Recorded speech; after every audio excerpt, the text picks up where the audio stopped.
अखंड भारतवर्ष के सम्राट महाराज पुत्र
आचार्य चाणक्य की मृत्यु हो गई।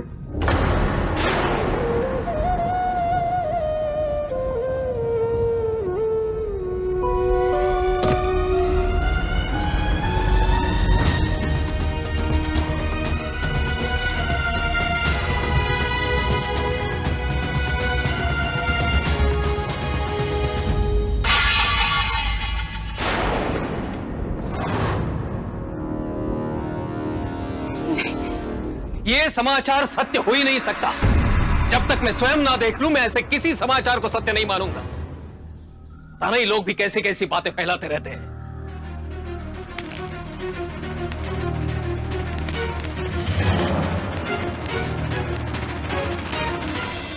हे ईश्वर,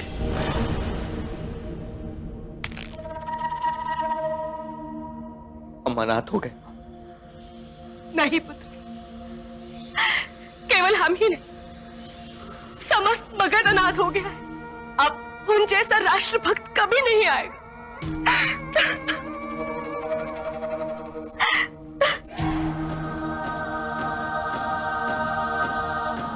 विचार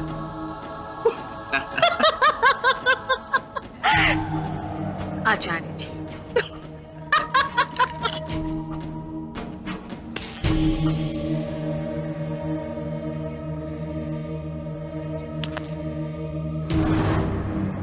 वो मारा गया जस्टिन, हमने उसे मार दिया।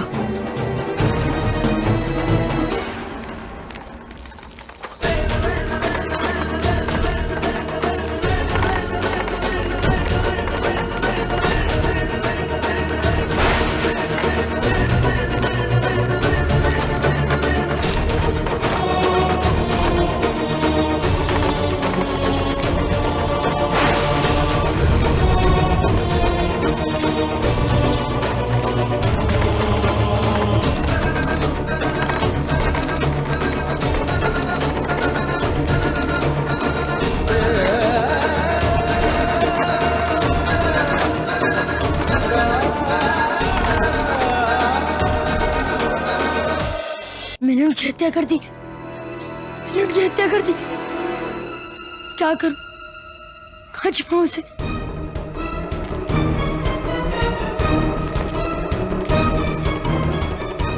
यहाँ छुपा देता।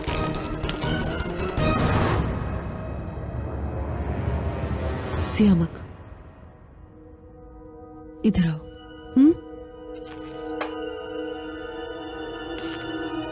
बैठ। सियामक, तुम्हारे गुरु जस्टिन और तुम्हारी मां के साथ हुए अन्याय और अत्याचार का प्रतिशोध लिया है तुमने। ये तुम्हारा धर्म था। धर्म का पालन करना पाप नहीं होता है सियामक।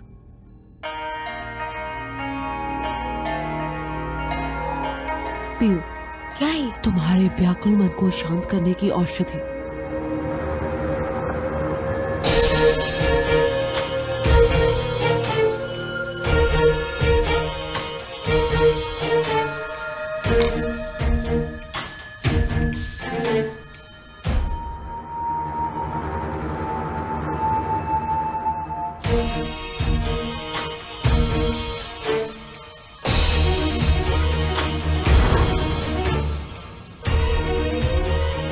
जब तुम जगोगे एक उज्जवल भविष्य तुम्हारी प्रतीक्षा कर रहा होगा।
यदि पिताजी महाराज को पता चल गया तो मुझे राज थोड़ी समझेंगे। सभा बुलाई जाएगी और मुझे मृत्यु दंड दिया जाएगा। सियामक, किसी को कुछ नहीं पता चलेगा, केवल तुम्हें मौन रहना है सियामक। ऐसे दुर्बल नहीं होना है, समझे? क्योंकि तुम्हारे दुर्बल होने का यह अर्थ है कि तुम अपनी मां के बलिदान का, तुम्हारे गुरु जस्टिन के बलिदान का अपमान कर रहे हो। हमने तुम्हारे लिए इतना जोखिम उठाया है, सब कुछ दांव पर लगा दिया, और ये तो आरंभ है सियामक। तुमने केवल एक शत्रु से बदला लिया है, चाणक्य के पश्चात तुम्हें अशोक से भी बदला लेना होगा। तुम्हारी मां और हमारे पुत्र जस्टिन का और हमारा भी स्वप्न ये था तुम उस सिंहासन पर बैठो, और ये स्वप्न तुम्हें पूरा करना होगा। बहुत कठिन होगा, क्योंकि पाटलिपुत्र की यही रीत रही है कि यूनानियों को यूनानी ही समझा जाए, और खुरासानी भी खुरासानी ही रहते हैं यहाँ। कुछ भी कर ले, उसे अपने अपनों में सम्मिलित नहीं होने देते हैं। तुम्हें अपना अधिकार मांगे भी नहीं मिलेगा। यहाँ जो पाना है, या तो उसे अपने बल से पाना है या छल से। इसलिए तुम वही करोगे जो हम कहेंगे। सियामक, स्मरण रखो, उस सिंहासन तक तुम्हारी यात्रा जो भी भ्रमित करेगा वो तुम्हारा शत्रु है। यदि तुम नहीं मारोगे तो वो तुम्हें मारेगा। सिंहासन के इस खेल में संरक्षण का एकमात्र उपाय यही है।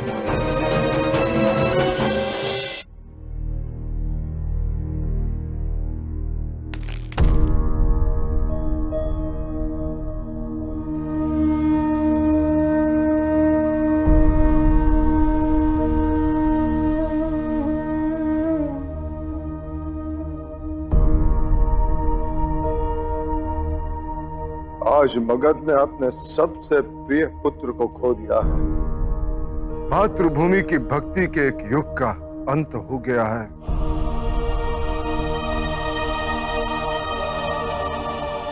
आज मगध अपने राष्ट्रपिता के मृत्यु का शोक मनाएगा।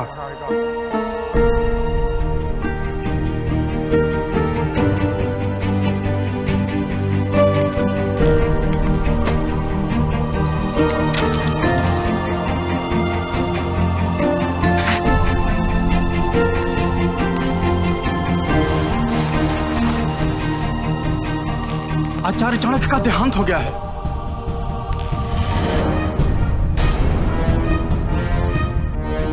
देखने की बात है, मौका तो हर बात में छुपा होता है मीर। यह अनर्थ हुआ कैसे?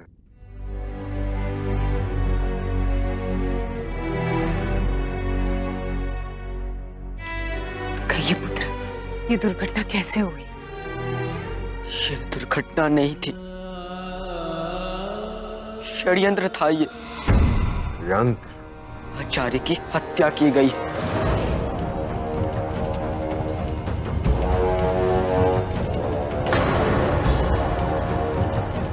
क्या कर रहे हो तुम अशोक? आचार्य मुझे जिस कुटीर में मिले उसमें आग लगी हुई थी। अर्थात उसी आग में झुलसकर आचार्य की मृत्यु हुई। तो फिर आपको ऐसा क्यों लग रहा है कि उनकी हत्या की गई? क्या आपने वहां किसी को देखा आग लगाते हुए? नहीं अशोक, इस समय हम सभी इतने भावुक हैं, इतने दुखी हैं, ऐसे में कुछ भी कहने से पहले एक बार सोच लो। बिना विचार करे ये बात कहना कि आचार्य चाणक्य की हत्या हुई है, ये उचित नहीं। वो दुर्घटना नहीं थी, मैं जानता हूं।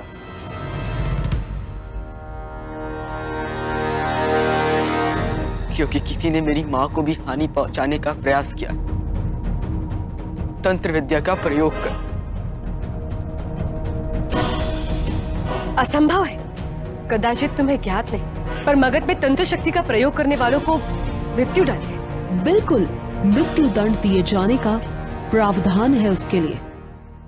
अशोक सत्य कह रहा है। मुझे भी यह सत्य कुछ समय पूर्व पता चला था। तंत्र शक्ति का दुरुपयोग कर कोई रानी धर्मा को अपने वश में कर रहा था, उनकी मनोदशा को प्रभावित कर रहा था, उनके स्वास्थ्य को हानि पहुंचाता। रानी धर्मा में आए प्रत्येक परिवर्तन का यही एक कारण था। यदि आचार्य ज्ञात न होता है, यदि वो उसको निष्प्रभाव नहीं करते, तो किसी को भी यह ज्ञात न होता।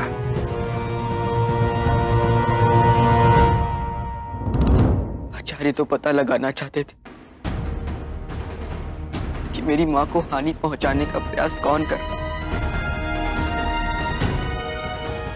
इसीलिए उन्होंने मुझे भी भेजा था। और मेरी भेंट भी उस स्त्री से हुई थी जिसके माध्यम से ये सब कुछ कराया गया है। फिर इससे पहले मैं उससे उस शत्रु का नाम पूछ पाता, किसी ने उसे मार दिया।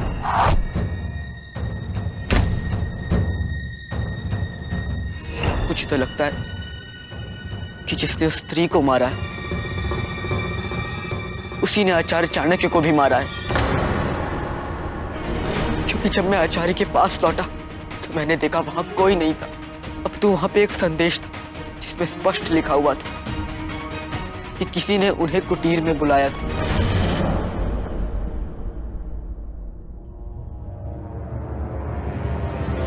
संदेश? सत्य? और क्या लिखा था उसमें? वो संदेश भीग चुका था, इसलिए उसमें जो कुछ भी लिखा था सब मिट चुका था। कैसा दुर्भाग्य है ये। जांच आरंभ करने के लिए कितना महत्वपूर्ण सूत्र था वो, एकमात्र प्रमाण, और वही हमने खो दिया। वो एकमात्र प्रमाण नहीं था महामात।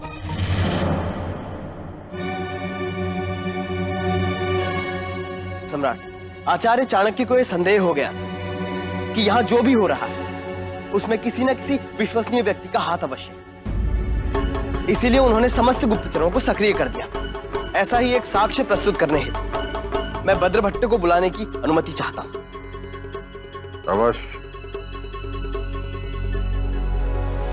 भद्रभट्ट,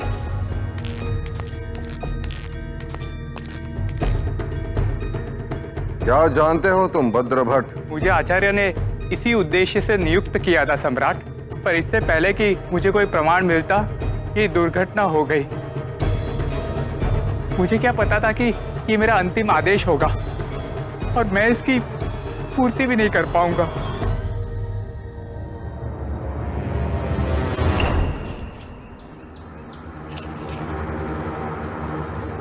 हमारा अच्छा समय आएगा तो तुम्हें भी लाभ होगा।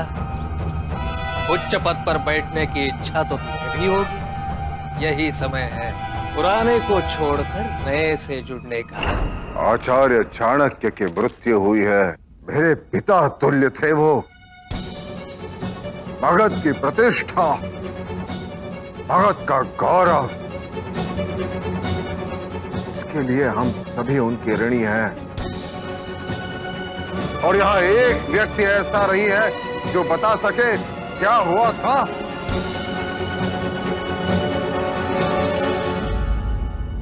सम्राट, मैंने आचार्य के शरीर की जांच की है।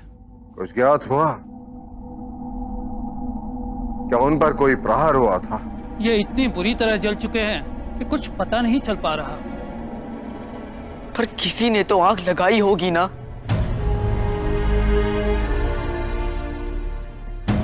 अपने सबसे योग्य सैनिकों को वहां भेजिए और उस स्थल को घेर कर सूक्ष्मता पूर्ण जांच की जाए। आग का कारण क्या था, यह पता कर मुझे शीघ्र बताया जाए। आप चिंता न करें सम्राट, मैं स्वयं इसकी जांच करवाऊंगा।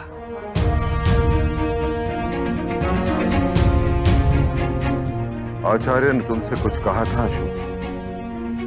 कोई सूत्र, कोई नाम, किसी पर संदेह?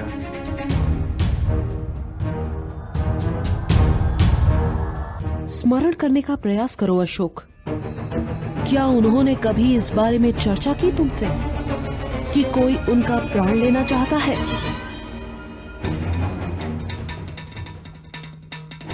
क्या अंतिम श्वास लेने से पहले उन्होंने आपसे कुछ कहा था? स्मरण कीजिए, हो सकता है कि वही सूत्र हमें सही दिशा में ले जाए। आचार्य मुझसे चाहते थे मैं उन्हें घृण दक्षिणा दूं। अर्थात उन्होंने ये नहीं कहा कि किसी ने उनकी हत्या करने का प्रयास किया या ये षड्यंत्र था? उन्होंने ऐसा कुछ नहीं कहा, और इससे पहले कि वो मुझे कुछ बता पाते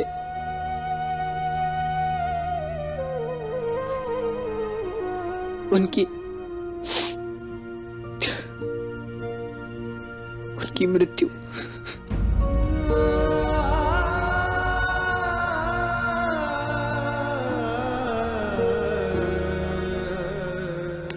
सम्राट, मीर खुरासन और दास्तान बंदी से छूट के भाग गए।